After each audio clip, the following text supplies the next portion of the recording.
On this episode of the Girl Talk podcast, I just think we need to celebrate singleness and not define people by their relationship status.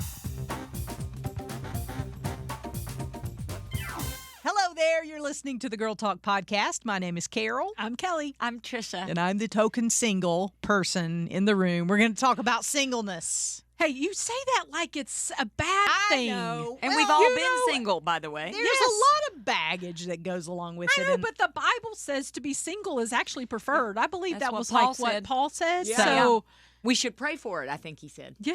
Mm-hmm. okay, I mean, there's some days where I'm like, oh, dear Lord. I just want to be single. How long, oh, Lord. Yeah. Okay, so let's talk about the stigma that goes along with being single.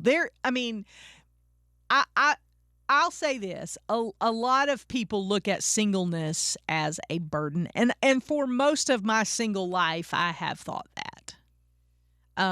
Singleness is a burden in that you haven't been chosen, right? Mm-hmm. Or you've been rejected. So I will say that singleness comes with a fair amount of baggage.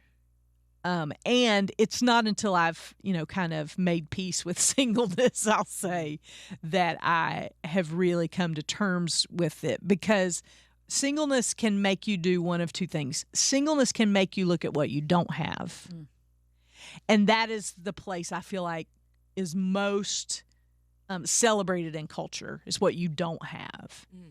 And that can really, trust me, I know of all the dark places. That one's a fairly dark one, especially around holidays or things that, like going out to eat and you see an entire family there and all those things. So singleness comes with a fair amount of baggage. That's what I mean by that. Yeah. That sometimes culture doesn't celebrate singleness the way the Bible does. But, the Bible told us living according to the gospel is kind of upside down living. But there's some benefits, though. You can make your own decisions. True. It is You can true. go on vacation wherever you want. True. Whenever you want. By yourself. By yourself. Or you can take a friend. Yeah, absolutely. It is true. But I have struggled. I'll just be honest. Yeah. It's very hard because 95% of my friend group is married. Mm-hmm. And so that makes it hard because you feel like a third wheel everywhere you go. You feel like, and nobody ever says that or makes you feel that way. It just is some kind of less than feeling that you kind of carry with you. I remember when I was in school, this is so crazy. I was in the 6th grade, and one of my teachers was named Mr. Redman, and he was single. And I guess we didn't know a lot of teachers that were single for some reason. I don't know, because I had this friend named Sue, and every Friday she would say to him, "Have a nice singles weekend, Mr. Single Redman." I don't know why she said that, but I remember, I can hear her voice. "Have a nice singles weekend, Mr. Single Redman," like every weekend. And at some point I thought, I bet that was hurtful. I never even thought about it. It was just something she said. But that's the thing. We don't think about what it would feel like for somebody to say something like that or say anything to anybody. We just don't. I've never thought about that. But Well, I think you bring up an interesting point, because as a single person, you can be defined by that. That's right. Yeah. She was defining him by that. Yeah. Yeah. Well, and I just think about you, and I don't ever think about you as single. Like, that is not, because my personality is so big. You are. That there's, you're probably like, another reason why you I'm have single. multiple personalities. Multiple personalities. That's right.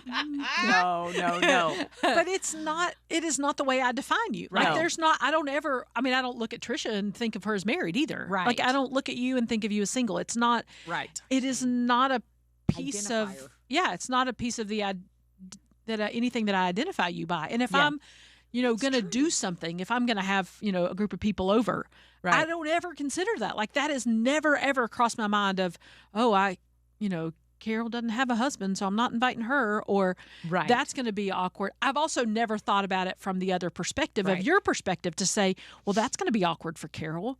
It has never even crossed my mind that you're single in that way. So that's just now I don't even know Are you how saying to I'm process blowing your that. mind now? You're blowing my Good to have mind. awareness. Yeah. Now it is good. Yeah. now I need to ask you more questions about how do I handle that? Like, Yeah. how do I? Yeah, that's good. I mean, I think so, I started the conversation by saying for most of my life, I've lived with it as a burden. I would challenge anyone listening today, if you are single, to kind of flip the script. I think we are now at a time in our society where most people would say, if you're not married, what's wrong with you? That kind of thinking. And I would say, I challenge you to kind of flip the script on that and say, don't look at it as what you don't have, but look at it from an opportunity standpoint. Yeah, the other thing, you're blowing my mind here. Okay. But the other way I look at you is I don't ever look at you and think she doesn't have something.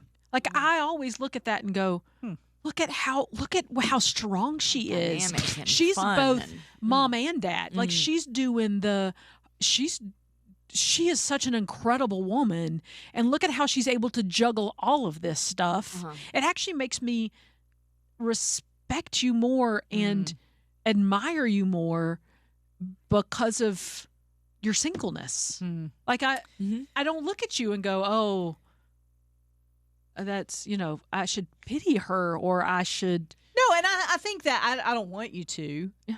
But I think it is something to be aware of, because, and I will say, single parenting is a whole different animal when you have kids and you really are charged with raising them by yourself. That's not what God intended, and it is hard, Sure. But I don't think single people want you to pity them so much. I just think that we've got to do a better job at encouraging people, because here's the thing. I know a ton of married people who are flat out miserable. Sure. and I know what it's like to be miserable, and I wouldn't wish that upon anybody. I also wouldn't wish divorce on anybody. So I think we've got to do some real work on where people are and looking for opportunities. There are things that I can do because I'm single that I probably couldn't do if I were married, and there are things that y'all can do married that I couldn't do because I'm single, right?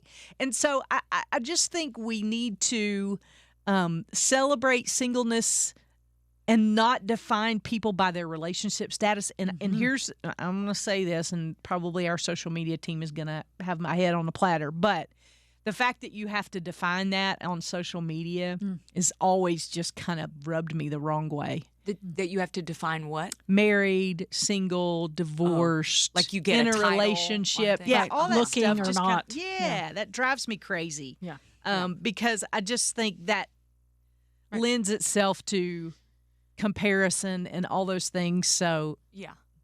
I don't know. That just is always kind of, I just feel gross about that. But anyway, we have to live in a world that is primarily based on couples and families and Valentine's Day, those kinds of things. And you see all the the jewelry ads during the holidays, of couples and going on cruises together and all those things. That is not married people's reality. Right? Very rare. Yeah, I mean, it's also all about perception. It's like Right. Valentine's. What's that? I mean, that's just a terrible holiday Yeah. for even married people. Yeah, and expectations are oh yeah, joy killers. Right. Oh here. my gosh. So yes. I think that's good to have this Yeah. discussion, though, Yeah. because you're seeing both sides of the Yeah. coin. Right. You're seeing life from a different perspective than maybe you thought. Maybe you're listening to this and you're not single at all. You're married and have been for a long time, and you're happily married. I would just consider, that you might think about some things if you have single friends. Yeah. That's all. I think that's a great idea. Yeah. I love the fact that you're talking about this increased awareness of one another. Not that we're defined by that, but that it's an opportunity to understand more about another person's life. You can never go wrong when you learn more about another person's life. Yeah. Yeah. And so finding out more just information about them and what their life is like, what their experience is like. Yeah. We grow. That's how we grow. Yeah, absolutely. Yeah. Absolutely. And I will say that, and I grab y'all quite often and say, I need to talk about this. Work sometimes becomes my free therapy, because a single person, especially a single parent who's trying to raise kids, has nobody to say, I totally blew it there and I need to go ask for forgiveness. You don't have anybody, or I was not hard enough on her, or I made the wrong decision, or I let them do something they shouldn't. There's no, like, sounding spouse, board. There's no sounding board, right? And I would say that's the hardest thing about single parenting, is that there's nobody to discuss that with. Oftentimes when you have, a spouse, you can talk about those things, and one or the other will feel one way about it and another will feel another way, and you kind of work through those. And that for me is the hardest thing about single parenting, because you just don't have that sounding board. But I would say, it just as being a single person, I'm getting ready. I probably will have a whole different perspective this time next year, because my daughter will be making plans to leave the nest, and that scares me a little bit. Yeah. But because really that nest will be empty. I mean, with you guys, you're coming up on those years as well, but you have your spouse, and that also can be a very hard time, because you've been raising kids all these years. So I think it's just good that we examine that and turn it over and kick all the tires and make sure we're aware of it. How would one open the door to those sorts of discussions? Let's say you had a single friend and you wanted to let them know that, hey, I'd love to talk about that with you. Yeah. I think just offering.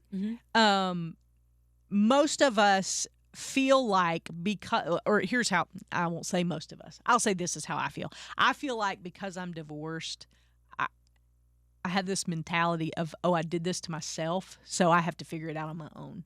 And I know I don't know where that came from. Nobody ever said that, but I just feel that the weight of that responsibility, if we're just being totally honest, I feel the weight of that. And sometimes I feel like, well, you did it to yourself, right? Kind of mentality. And the same is the case. I mean, I feel exactly the same way. My husband doesn't talk. He's very much an introvert. He doesn't like to talk. Right. He's not a chatter. He's not going to, it takes a lot of work to get him to listen to me. Right. Yeah. So there's times I go, well, I did this to myself. I married a man that doesn't like to communicate. I knew that when I married him. So I just have to suffer alone. But that's also why God gives us girlfriends. Sure. Yeah. That he gives us great community of other women to do life with, because we're all in different kinds of circumstances and different kinds of situations. And there's pieces of, my life that looks like yours, and there's pieces of my life that looks like yours, and pieces of your life that looks like hers, and, but only pieces. Right. And so we get to share in that tapestry of what God creates together. Absolutely. By sharing all of our stories and doing life with other women. And so finding those other women to do life with, single, married, divorced, So I want to go back just a little ways to if you are single and have never been married, because I think that's different than a single parent or a person who's been divorced. If you are single, I can't tell you, because I didn't get married until later in life, but I can't tell you how many weddings I was in, and you see, people getting married and having children and and you just think, what is wrong with me? I used to laugh, because all the guys that I went to high school with would be like, man, I wish I could find somebody like you, Carol. Hello, right here, right here. What in the world? Like, because I would talk to the guys, and I liked sports, and, all the things. So I think that time in life is so very difficult, because you see everybody else. But remember, God's called you to do something different than he's called you. And it might mean you're single, but it also might mean that you're married. Here's what I would say. Don't settle for less than God's best for you. Yes. Whether that's a spouse or whether it's singleness, whatever that, don't settle for less than God's best. Because then you'll find yourself in a world of hurt. He can use even that, but don't settle just because other people are getting married. That's not a good reason to get married. Or move. I had written that in my notes thinking about this, was like, don't move faster than God just because you want to be in a relationship. Because there were times in my life I did that. I got married late too. And same thing. Went to many weddings and saw lots of friends and thought, oh, I want that too. And we I fall went in love with being in love. Yeah. Oh, yeah. We have this idea of it, right? Sure. And so I'd go church shopping. So I go to church. I'm like looking around. Anybody in the age range? Yeah. I'll go higher or lower. I don't care. I remember once saying, God, if I could just meet a Christian.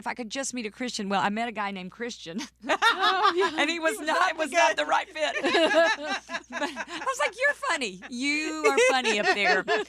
But moving ahead of God is not a good plan. Yeah, especially absolutely. with relationships like that. Yeah. The only thing harder than waiting on God is wishing you had. Oh. Say that again for the ones in the back. The only thing harder than waiting on God is wishing you had. Yeah. For That's sure. not my original quote, somebody else's, but yeah, it's so true that we don't want to make those mistakes because we didn't wait on God's best for us. Yeah. Absolutely. I will say that I'm learning a lot more now in my singleness than I did early on. I think I fell in love with being in love. Yeah. And but being a single parent, man, have I learned so much. But I'm finally to the point in my life where I'm embracing singleness for the opportunities and not as a burden, not as a less than kind of feeling. I'm finally getting to the point. Now I still have those moments where, it'd be nice to be able to go out for pizza with somebody and have a conversation. But I also am more comfortable in my singleness than I was, I've been single for 15 years. And so almost 16 years. And when I first became a single parent, I wasn't at all. It was all a burden. And I think that's because my daughter was young. Sure. But, parenting a toddler is hard enough, but you add doing it by yourself and you're one big ball of exhaustion all the time. Yep. And so now as she's older, I think I'm settling into my singleness more so than I have, and seeing it as an opportunity and not a burden. So I would just encourage you to see it that way. I know it's hard. I know you show up at Christmas service and you see all the family in their matching sweaters, and you get the Christmas cards and you see the perfect family and all those things. But just remember that just because they look good for a photo shoot doesn't necessarily mean they're happy and everything's good. Amen. Yep. Yeah. So I would really, really encourage you to seek out God and to see your singleness as an opportunity and not as a burden. And find yourself a group of single friends. They are out there.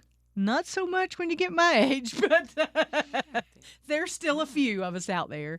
And us married people like single people too. Yes, absolutely. Yeah. Don't exclude us from your life just because we're married. No, not at all. But I think seeing both sides of the fence is so healthy. And so we would love to hear what you think about singleness and what God's teaching you in your singleness if you are single. Or maybe when you were single, you learned some valuable lessons. We'd love to hear all about that. You're welcome to email us at girltalk@thelightfm.org. You can also check in on the Facebook pages. We would love to hear from you. And I'll tell you what we're going to do. We're going to save you a seat for next time when we gather around these microphones for the next Girl Talk podcast.